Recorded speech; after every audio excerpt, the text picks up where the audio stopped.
அனைவருக்கும் வணக்கம். திருச்சி சிவா பேச்சுக்கு மூலகர்த்தா.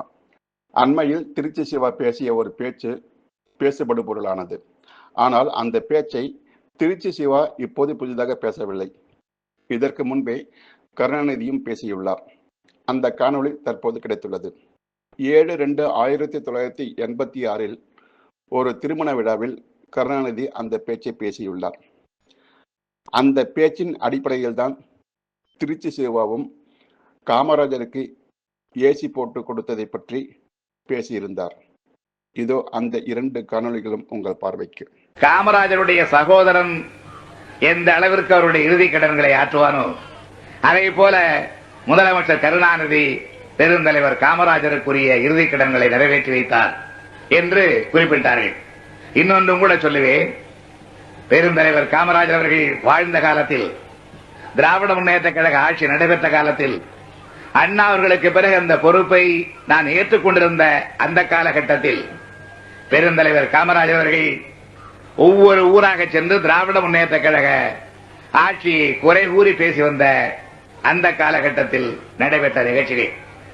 காமராஜர் அவர்களுக்கு அவர்களுடைய உடல் வெப்பம் தாங்காத காரணத்தாலும், வெயில் கொடுமையினால் அவருக்கு பல சங்கடங்கள் ஏற்படுகின்ற காரணத்தாலும் அவர் வெளியூர் சென்று பிரச்சாரம் செய்ய வேண்டியிருக்கிறது. ஆனால் செல்லுகிற இடங்களில் அவர் தங்குகிற இடங்கள் குளிர்சாதன வசதிகள் உள்ளவைகளாக இல்லை. எனவே அதற்கு ஏற்பாடு செய்ய வேண்டும் என்று ராஜாராம் நாயுடு அவர்கள் என்னிடத்தில் எடுத்துச் சொன்னார். காமராஜர் அவர்கள் செல்வது கழகத்தை தாக்கி பேச. ஆனால் அவர் சென்று தங்குகின்ற ஒவ்வொரு இடத்தில் அவருடைய உடல்நலம் கருதி ஆங்காங்கு குளிர்சாதன பெட்டிகளை ஒவ்வொரு டிவியிலும் வைத்து தருமாறு ஆணையிட்டவன் தான் இந்த கருணாநிதி என்பதை தேவர் அவர்கள் உணர்வார்கள். நல்ல காங்கிரஸ்காரர்களும் நன்றி உள்ள காங்கிரஸ்காரர்கள் அனைவரும் நிச்சயமாக. என்ன கார்ல கூட்டிட்டு போவாரு. 23 வயசாகிறப்ப 24 ஏதாவது நிகழ்வை சொல்லுவாரு. சில பேர் சொல்லுவாங்க, என்ன சின்ன பிள்ளைகிட்ட சொல்லிட்டு இருக்காருன்னு. அவருக்கு தெரியும், இதை போய் நான் கூட்டத்தில் பேசுவேன், மக்கள்கிட்ட சரியா கொண்டு போய் சேர்ப்பேன். அது மாதிரி நிறைய எனக்கு சொல்லுவார்.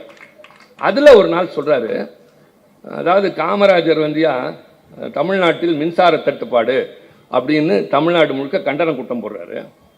காமராஜருக்கு ஏசி இல்லைன்னா உடம்புல அலர்ஜி வந்துடும்.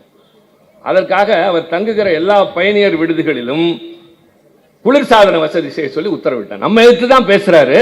ஆனா அவருடைய உடல்நலம் கருதி நான் எல்லா பயணியர் விடுதியிலும் குளிர்சாதன வசதி செய்ய சொன்னேன்.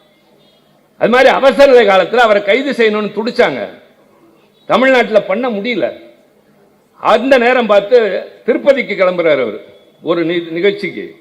அப்போ முதலமைச்சர் அலுவலகத்திலிருந்து தகவல் போகுது. என்ன போகுது? தயவு செய்து நீங்கள் திருப்பதிக்கு போக வேண்டாம். இதுக்கு இவர் பதில், நான் ஒன்றும் திமுக காரன் இல்லை, காங்கிரஸ்காரன், என்ன போகக்கூடாதுன்னு சொல்றதுக்கு இவர் யார்? அடுத்து இவர் சொல்றார், நான் திமுக தலைவர்ல தமிழ்நாட்டின் முதலமைச்சர், இட்ஸ் மை ஆர்டர், நீங்க போகக்கூடாது. உடனே அவருக்கு என்ன, நீ எனக்கு ஆர்டர் போடுறது? அந்த நாற்காலியை நான் வேண்டாம்னு சொல்லிட்டு வந்தேன், இந்த ஆள் என்ன அவ்வளோ பெரிய ஆளாயிட்டாரா, எனக்கு உத்தரவு போட நான் போவேன் அப்படின்னு சொல்றாரு. அப்போ தலைவர் ராஜாராம் நாயுடு கூப்பிட்டு சொல்றாரு, கொஞ்சம் அவரை புரிஞ்சுக்க சொல்லுங்க. அவருக்கு உத்தரவு போடுற அளவுக்குலாம் நான் பெரிய மனிதர், அவருக்கு மேலே எதுவுமே கிடையாது. அவரை கைது செய்ய மத்திய அரசு துடித்துக் கொண்டிருக்கிறது. தமிழ்நாட்டின் எல்லைக்குள் இருக்கிறவரை நான் பாதுகாப்பேன். இந்த எல்லை தாண்டி திருப்பதி ஆந்திராவில் இருப்பது போய் கைது செய்தால் என்னால் அவரை காப்பாற்ற முடியாது. அதனால அவரை தயவு செய்து போக வேண்டாம்னு சொன்னப்பதான் அவர் சொன்னார், நான் அவரை புரிஞ்சுக்காம பேசிட்டேன், இவ்வளவு பெரிய உள்ளமா அவருக்குன்னு. கடைசியா கையை பிடிச்சிக்கிட்டு உயிர் போறதுக்கு முன்னாடி நீங்க தான் இந்த நாட்டையும் ஜனநாயகத்தையும் காப்பாற்றணும்.